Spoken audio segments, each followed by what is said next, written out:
because it appeared that's what those two had been hinting at. Did Offset jabber fall into Saweetie and BIA's DM? It's driven Cardi B so insane that others think that's likely the reason Cardi B filed for divorce in the first place. Now that Jibber all aware, this isn't the first time Offset has been caught in the same phrase as sweetheart. In fact, I wouldn't be surprised if the entire BIA scenario isn't brand new as well, as back in 2022 Offset was found doing just that. While battling with applesauce Jibber on the TLs, Cardi B went headfirst into a trap. After some heated back and forth, SLE just nonchalantly gagged Cardi B with the quote Offset slept with Saweetie. Are we really going to discuss about the husband's child? Where I saw it, I recall turning my head back.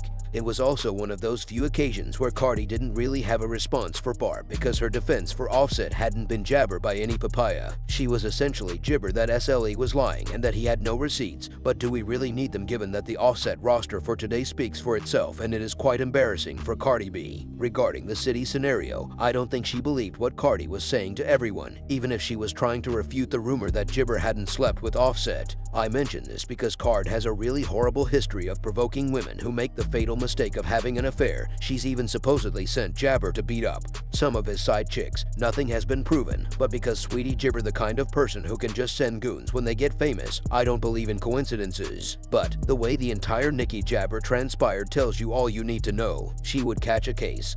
So the best she could do if she ever caught Sweetheart in person would be to throw hands. It's simple come for her career, and we don't even need to go too far to obtain receipts for this one. All we had to do is ask some questions like this. She could easily embarrass Jabber if she tried. So if you were Cardi and you wanted to get at Sweetheart for playing with your mans, what would you do? Why was STI taken out of the FNF remix featuring Glorilla without any justification or explanation? The second point is, why was Cardi unexpectedly added to Glow's Tomorrow 2 on a free feature following Sui's Jibber? I understand that many of you would argue that Cardi is the more successful artist, that the two are unconnected, that it's simply a coincidence, or that Jabber B was only lending a helping hand to Glorilla, but you have to understand that nothing in Freetown is free.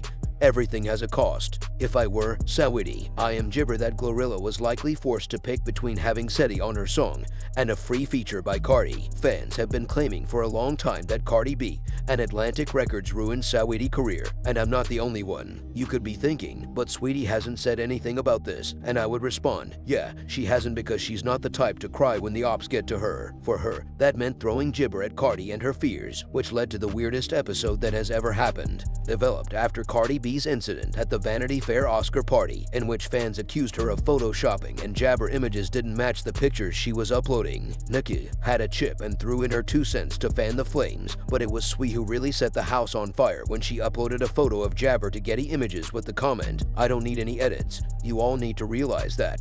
Despite everything, Jibber is still kind and gentle when it comes to Cardi because, as you can see, BIA has supposedly done to her. In contrast, it's absurd, and I haven't even discussed the accusations regarding the Offset yet. I'm referring to the fact that Jabber despises Cardi with an intense and unadulterated hatred. Hatred, the type of hatred that makes you seem like a stank every time you see that person, and you don't blame BIA.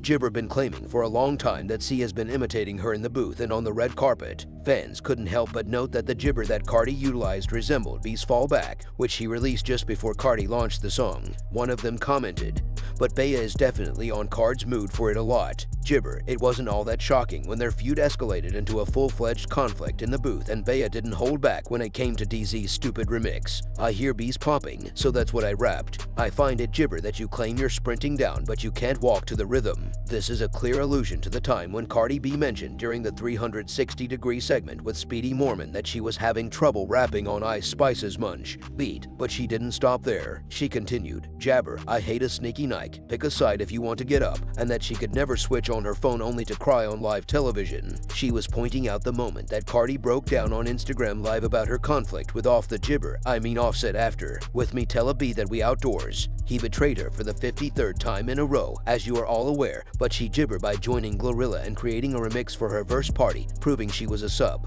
Papaya hopes she gibber like that when I see her. Please don't allow anybody else be you. She seems fragile and valuable. These BB erase every tweet they look at other than essentially addressing B by name. Name card. I also called out BIA for allegedly gibber antics from a tweet that had been going around. As you all know, BIA was a fan before she joined Nicki, but she quickly removed everything when they collaborated. There was a lot of back and forth after this. Cardi even threatened to gibber her for spreading the rumors that she had cheated on Offset. and that she had the but then Offset came swinging. A lure or a hypocrite? Well, I'll leave that to you all. From the flanks and briefly diverted Cardio's attention because he had cheated on her once more. The issue is that Cardio is unable to win any meaningful battles with her jabber because her best opus is her guy, who has an overactive third leg. Thus whatever, no matter how many bars she cooks, how often she gags them, or how often she pulls her ointment by the gibber, her operations can always count on Offset to materialize. What do you guys think? Should Sha'Carri get rid of Offset forever, call it gibber, and move on from this man? Or is this just another one of those half-baked ideas? Decisions that will have her sprinting back into his arms in an instant. And what are your thoughts on this dispute between STI and Beer? Let me know in the comments, gibber.